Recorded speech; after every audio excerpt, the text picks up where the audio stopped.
exercé dans le domaine du bien-être? Eh bien, j'étais comptable pour la Croix-Rouge française pendant 27 ans. Et puis les restructurations ont fait que j'ai démissionné pour aller travailler dans le monde du BTP.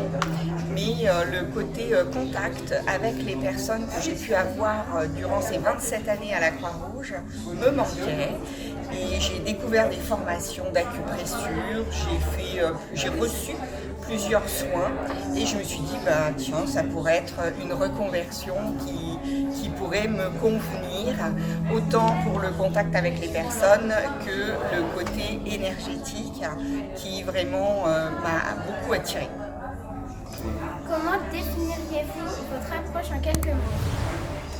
Alors, je travaille principalement sur les blocages émotionnels et donc en fait j'amène la personne dans le même champ énergétique que moi qui me donne accès à la fois au cerveau émotionnel et à ses cellules qui permet d'évacuer au fur et à mesure de la séance toutes les choses qui ont pu s'installer depuis le zéro jusqu'à aujourd'hui. À qui s'adresse principalement votre pratique? Alors, il n'y a pas de personne spécifique puisque je travaille à la fois avec les nourrissons et avec les personnes âgées, mais je dirais que la première approche que je préfère, c'est quand même les enfants. Quel bienfait observe-t-on le plus souvent chez les personnes que vous accompagnez? Alors le plus souvent c'est un bien-être, un calme, il n'y a plus de colère, il n'y a plus de stress ou que du bon stress, il n'y a plus de peur non plus, et ce qui fait que les personnes au bout de 3 alors les enfants au bout d'une séance, mais les personnes âgées, adultes, au bout de 3 séances, vraiment elles retrouvent la sérénité et puis la joie de vivre et retrouvent qui elles sont elles en vrai. Quelle est la plus belle transformation que vous ayez vue chez une patiente? Alors, il y en a eu plein, mais il y en a une en particulier d'où vient le nom de la petite go magique. C'est une petite fille qui est venue pour des problèmes d'énurésie et elle ne pouvait pas faire de soirée pyjama avec ses copains.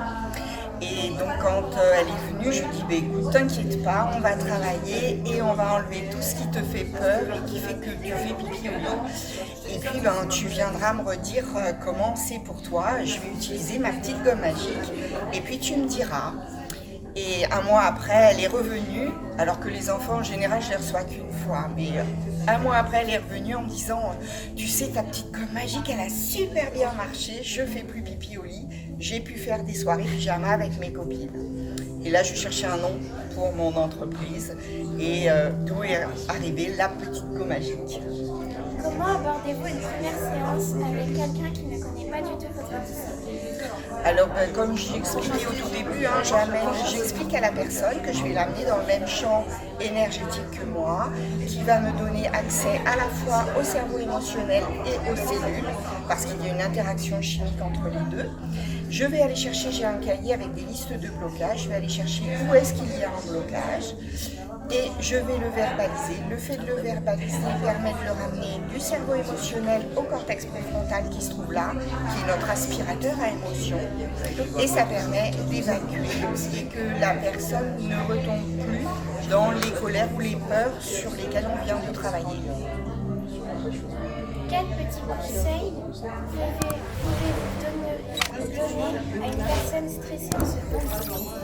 À une personne stressée en ce moment, qu'est-ce que je pourrais lui dire? De s'ancrer, de faire les exercices d'ancrage et puis de respirer et en même temps d'arrêter son cerveau.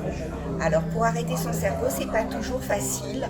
La première petite chose à essayer, c'est de lui poser des questions parce que quand on lui pose une question, il s'arrête. Il se dit mais c'est moi qui donne les infos d'habitude et le cerveau s'arrête. Donc là, c'est une petite question, lui demander quelle va être votre prochaine pensée et puis observer. Et en général, le cerveau s'arrête. Selon vous, quelle est la plus grande idée reçue à propos de votre pratique? Alors, la plus grande idée reçue, je ne sais pas. Il y a différentes idées en fait. Il y a des personnes qui croient en l'énergie et puis les personnes qui n'y croient pas.